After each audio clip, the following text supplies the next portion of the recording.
بعد خروج العالم من صلاة الجمعة خرجت العالم وإذ في عالم ملثمين، أغلبيتهم أوجههم غريبة عن المنطقة، خرجوا صاروا يضربوا العالم بالحجارة وبيطلقوا النار علينا من بنايات داخل المنطقة من جوا.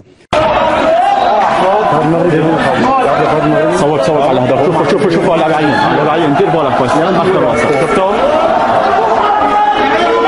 صوب على دير بالك. عم يقولوا انه الامن والجيش هو عم يقتل العالم، هذا كلام غير مضبوط. الجزيري والعربي والبي بي سي قنوات كذابه، ونحن بنطلب من السيد الرئيس انه يدخل الجيش باقصى سرعه ممكنه، لانه الوضع لا عاد يحتمل ولا عاد يطاق.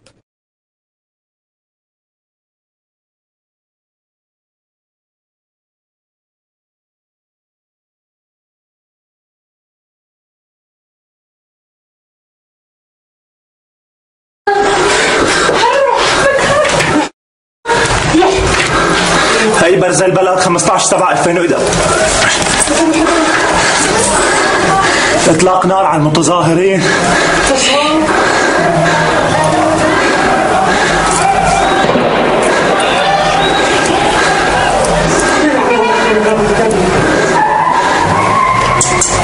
يا حرام.